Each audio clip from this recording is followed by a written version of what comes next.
Head of Sales at Kinetek. Our webinar today aims to provide you with a 15-20 minute introduction to automated data backup and disaster recovery using Dell Applicationaware. Okay, we're just going to show you a quick slide now to give you a bit of background on Kinetek. So we're the technical support team of a company called Trinity Computer Services. Trinity is one of the top 3 dynamic GP resellers in the UK when it was acquired by a company called Enhance in 2011. So we have 15 years experience of designing, building and deploying systems for Dynamics GP customers. But our customers are not exclusively GP, or one of our very largest customers, for instance, is Dynamics AX customer. So our mission is to help our customers exploit emerging technologies and to manage IT resources in a most efficient way. We specialize in robust disaster recovery solutions and automated data backup, and we tend to focus on that during this webinar today. I should emphasize that we are a technical services company. We are not a reseller of Dynamics. The business model involves developing close working relationships with leading business solution providers like Nolan's, who prefer to outsource their technical services to the experts. We are committed to great service, and we invite you to discuss our ability to deliver with our customers, and we can provide you with a complete customer list on request. Okay, so I'm now going to hand over to Rob Chesworth, who will take you through the rest of the presentation. Okay, thank you, Peter. Okay, so we move on to next slide. We're talking about the backup and disaster recovery solution. So this webinar is targeted at the members of staff that's responsible for business continuity and the recovery of business systems in the event of a disaster. This might include the ERP, the CRM, the SQL systems, email servers, database servers. Applicationaware covers you for all of those particular products. We're demonstrating Applicationaware and how, in conjunction with Kinetek's products and services, we can give you a complete solution in a simple and effective way. So it's a one product for both those two requirements. Applicationaware with our data center hosting facilities means you can have an on-site backup solution fully duplicated to our data center, and with the added protection of live standby servers available to you 24 hours a day, 7 days a week. We'll monitor the entire daily life cycle, checking backups, checking replication, checking everything's in sync, and checking that the live standby servers are ready to go every day and available to you. Kinetek are a managed service provider, an MSP of Dell Applicationaware, and we allow companies to leverage the technology without having to spend tens of thousands of pounds on data center environments, data center equipment, alternate sites where you might host your own disaster recovery solution, or that hardware required for that particular DR plan. So it's a very, very all-inclusive, all-encompassing solution. Okay, so I'm going to move on to the actual main part of the demonstration now. So it's going to be an overview of Applicationaware. We're not going to get too technical. If you do want to go into further detail, we can certainly do that at a later time. Okay, so I'm going to bring up our demonstration environments here, and just so that everyone can get this in context of how it's actually going to work, what I'm going to do is I'm just going to create a user in Microsoft Dynamics GP, and hopefully by the end of the demonstration we should be able to see that user has been backed up, replicated and transferred over onto a live standby server. So it'll be a nice little test for the solution, and should hopefully give some confidence in it. So I'm just going to simply go into GP, create a new user ID that we'll call Rob, and username Rob Chesworth, and we'll give Rob a quick password as well. We won't enforce any password protection. We'll save that user away, so that's now done. I'll come out of GP. I'll leave that alone. Okay, and then what I'm going to do is I'm just going to kick off the actual backup of the server right now as well, so we can see that. So that was on my SQL server here. So the very first thing I'm going to do is I'm going to force a snapshot through, and then we should see it go all the way through to completion on the other end. So that's the setup for the main part of the replication and live standby element. Okay, so Applicationaware as a product, yeah, it's it's obviously backup at its heart. It's backup to disk. There's no tapes involved in it. It's a complete, self-contained environment on the server itself. So we have a number of machines here, a typical environment, domain controller, a terminal server and a SQL server. Obviously we can see each of these machines and their state that they're in right now, so they're all on and backed up. We can also see the last backup. I mean, the idea of the software is that it's backing up to whatever you feel is a reasonable recovery time objective, recovery point objective as well. So you might say we want the SQL server back for 15 minutes, so you get some, so you're getting really strong backups and really up-to-date data replicated. You might have other servers that aren't quite so important, and you're quite happy to have them on a lesser schedule. But we'll come back to that in a bit. We can see the number of recovery points that we can take each server back to, and we can even see how much space each server is currently taking up in our repository. And looking at the repository is a large area on disk that we allocate. So we can see here we've got 400 gig of space. Currently, these 3 servers are using 106 gig of that, leaving us with over 300 available to us. And the great thing about Applicationaware is, of course, that it has built into it deduplication and compression. So it deduplicates the data at a block level, and it also compresses that data, as best it can. And obviously, we get a nice representation of that. So in terms of scalability over the course of a year, for example, the general principle is whatever the first backup of all the machines takes, so if that's a 200 gig backup in total, it would be 1.5 times that over the course of the year, so you might need a repository of 300 gig in total. But that's a nice way of looking at it. Okay, so what else can we talk about on the with the software? Well, as you can see, it's a web-based front end. It means you can also get into that web-based front end from any PC, laptop, wherever you are. It really doesn't matter. Or, of course, you can log onto the console. The backups themselves are agent-based. So, yes, it does require you to install the agents into every server that you want to back up. But the nice thing about them being agent-based is, of course, the agents are application-aware, which is another great strength of Applicationaware. And one of the benefits of taking it out through Kinetek as a managed service, because otherwise you end up paying additional license fees on Exchange or on SQL Server, any of these applications that you want to back up. With us, you get everything. There's no hidden cost with the license fee. We get everything there.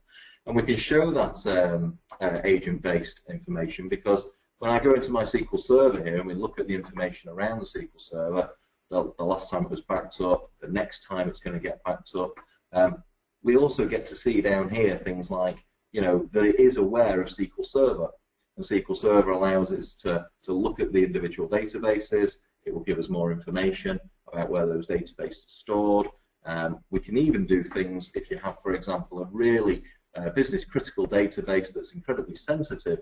We can even set the credentials that you're logging into GP. So it's into Applicationaware or into that SQL instance, because of course what we don't want to do is have people, the wrong people going into the wrong areas of your business. Okay, the way the actual backups work. So if we have a look at the recovery point element to this, it essentially starts off with doing a full base of the backup. So as you can see here, it runs that full backup, which is a lot larger in size to the incremental backups that then fall in off the back of it. So as data changes, as things get added in, you can see that tails off into a much smaller, manageable chunk. Obviously, being a demo environment, these numbers are quite small, but we look after customers with dozens of servers, and we have them all replicating to us within the hour, every hour, and again, we are checking that every day to make sure that these things are actually occurring correctly. Then when we look at the actual recovery points, for example, we can open up any recovery point we like. We can basically mount that recovery point, so we can look at that data in real time, and it will mount that up in minutes, if not seconds, so you can get straight to that data. It doesn't do an active restore. It's not like pulling the data out and restoring it to a separate location. What it essentially does is it allows you to look at the data and it backfills that data. So if you're going down and you want to pull out a really large file, for example, it's no different to doing a copy and paste routine over your network or over that machine or whatever it is. But again, if you want to go into a bit more detail, that we can look at it some other time. We have the option to export the entire machine out, so we can see and boot up the machine as a completely independent server to this one right now. Or we can restore, which obviously will force a restore directly over the machine that it's been backing up. And again, these restores are incredibly quick and powerful, just what you'd expect from most of these modern backup solutions that are out there. Okay. One of the other things that we like to talk about is the retention policies. So retention policies are very important with Appicationaware and certainly with disk-based backups, because of course we don't want to be keeping that information forever. So retention policies can be set at a global level, as you'd expect. So as we can see here, all the recovery points that we back up, whether they're on an hourly basis or a 15-minute basis or a 10-minute, I'll come back to that in a minute or two. We're keeping all of them for 3 days. We're then going to keep one recovery point per hour for 2 days, then one recovery point for 4 days, and then we're going to keep one recovery point per week for 3 weeks, and then for 2 months. But as you can see, it's completely customizable. You can do whatever you want to it. You can have it with lots and lots of hourly recovery points if you want, or obviously you can roll them up quite quickly. But the real interesting part of this is that actually these retention policies, although they're set globally there, we can also look at the retention policy on each individual machine. We can use the default, or again on a particular server that we want to do a bit more with, we can customize that one. So on machines, like your terminal servers that might never change or that change infrequently, once a day, maybe roll that up into once a week and keep a couple of weeks. That's probably good enough for most people. But on the whole, we tend to leave the defaults in place only if the customer decides there's something more to be done there. Okay.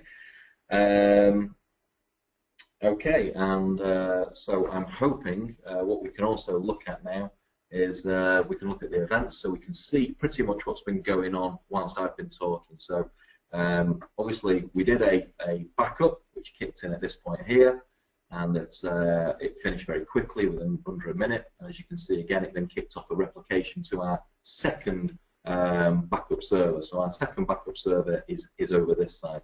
Now this is the one that is essentially, when we look over the replication status of the entire server, what we get to see there is we get to see our secondary core, and we get to see each of those machines that are actually being pushed over to the secondary core, and we can see when they're in sync and how in sync they are with regards to allowing you to understand where you are in your recovery position. So we can see these are all in sync, and that backup I kicked off on the SQL server finished at 3:09. It'll be on an hourly schedule now and go across. So if we look at that on the other side, on our other core, essentially we can see all these replicated machines coming in, and we can see DC1, we can see all the 3 servers that we want, and again we can see that these we can see the recovery points and the snapshots all coming across again. What's really important to us though is if we pick on SQL01 and we have a look in our events, what we should find in here is that actually we have that replication that came in as I kicked off, and we can see now that we also have an export of that volume that's also succeeded around 3:10, which is great. So what that means to us is that this might be typical of your environments as well. You might have a dedicated Hyper-V server or a dedicated VMware server or whatever that server is. It really doesn't matter with that for sure. That those VMs, when we look at it on our data center side, if you like, we can see our secondary core over in the data center, and then we can see these live exports actually sat here and running. So I'm actually going to start this one up now, which is the SQL server, and this should hopefully, after looking at this, be up to date. We should see that the data, i.e. that user I created of Rob Chesworth, should be across there and be available to us. The boot up does just take a little bit of time because, of course, if you consider what it's doing, it's basically Windows is now collecting that information and saying, okay, new VM starting up here, just need to make sure my devices are all set correctly. And that should happen fairly quickly. We'll give that sort of a minute. I mean, as far as we're concerned, we give a 4-hour target for our data center recoveries. So if you say to us, right, we want to use the system in anger now, and we want to switch on the DR, we need your live standbys available, then clearly that forms part of a larger disaster recovery plan. I mean, that should have been something that we've already tested and something that we should have documented. And that would be then a case of, right, we take that call, we bring up those live standby machines. We might need to do some IP reconfiguration because, of course, you'll want your environment looking in the data center like it did on site, so there might be some IP address information that needs to be adjusted. There'll be some testing from our end as well to make sure the system's coming up correctly. And then the final thing is that we also give you guys a your own managed firewall. So that managed firewall will be altered, and it will allow remote connections essentially into our data center. So those remote connections, you know, might be in the form of terminal services. They might be in the form of VDI. Whatever we've discussed and whatever solution that you're trying to accommodate for should be in play and should be all documented. But you should essentially know exactly what you've got to do, whether that's send your staff out with laptops to internet cafes, you send them home, or whatever it will be. As long as you've got an internet connection, you'll be able to get into your servers in our data center. Okay, great. So I'm going to try and log into the actual SQL Server that's now booted up.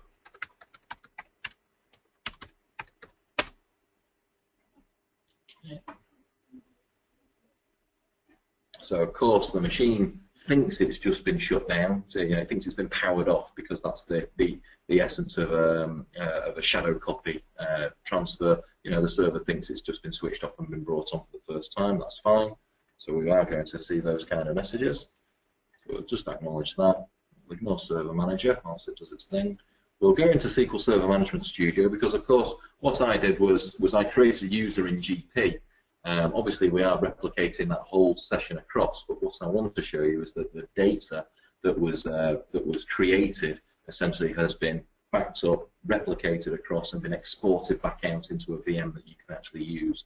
So I'm hoping when SQL Server Management Studio falls into place, which it should do in a moment or so.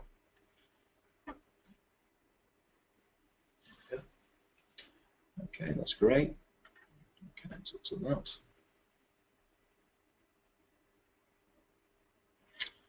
Okay, so the table that we're interested in is in the Dynamics database. So there's two areas actually we can look at. First of all will be security and logins. So we should have a user in there called Rob, which is great. So there's the user I created. And in the actual tables themselves, I go into here, and we look in the GP table. It actually stores the user information, and we select those rows. Just give that a second.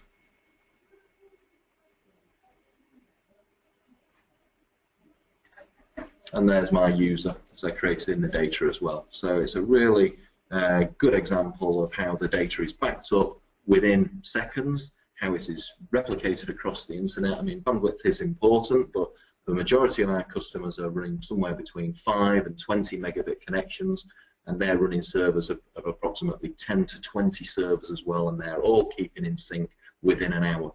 So it's a really fundamental point there. Okay, so let's that's the end of the demonstration. So we'll move back onto the actual slides now. Let's get back over to there. Oops. So sorry about that. Okay, so why use Kinetek is probably a good question to ask right now, because obviously we've shown you the virtues of Applicationaware. But Kinetek, so the first reason is that you don't need to try to build your own data center environments. You know, as far as we're concerned, we've done all that. We've taken the pain out of that particular exercise. We've created a multi-tiered environment where the backups that come in are completely segregated from the live standby environments, so you can be certain that when you fire up those live standby environments, you're going to get the performance you need out of the system. It would essentially turn into a fully hosted system, as Kinetek are good at hosting systems as well.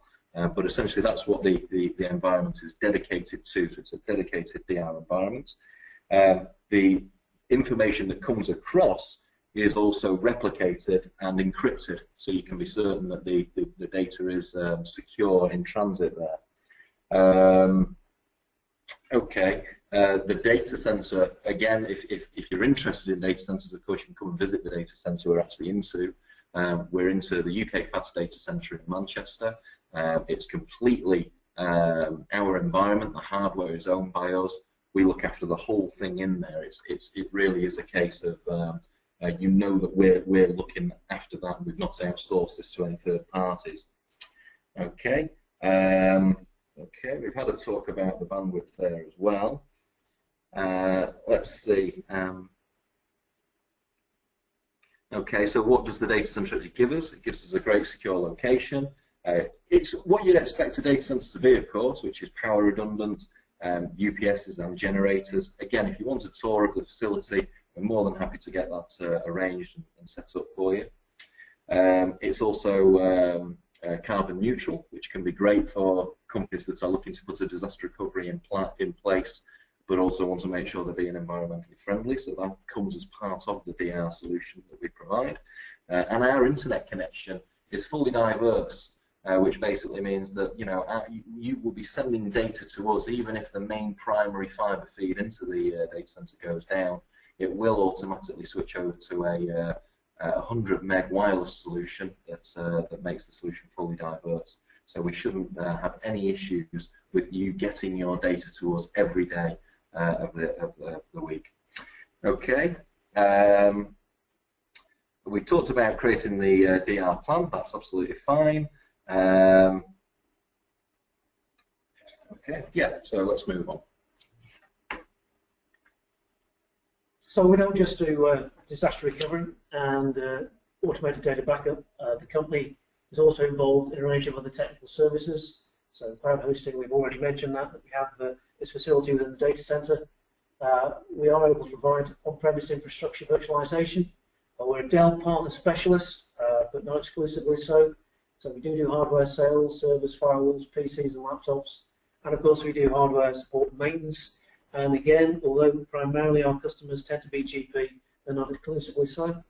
And then we provide first-line support services, third-line technical support, and outsource business IT.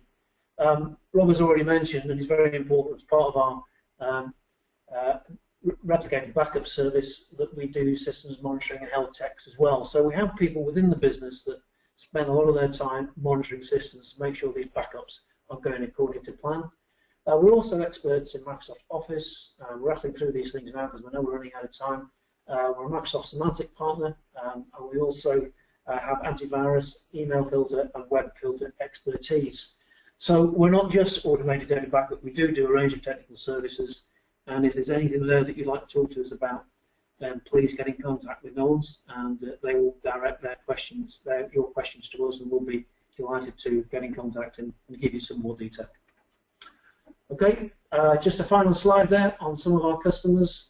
Some fairly large organisations there, but not all of our customers are huge organisations. We have some pretty small customers as well, so we have a range of clients with different kinds of needs. And as I said right at the beginning, we're very proud to be able to say that we can provide you with a complete customer list, and if you want to talk to our customers, then we'd be absolutely delighted. I know they would be too. Thanks very much for listening, and we look forward to being in touch at some future time. Many thanks.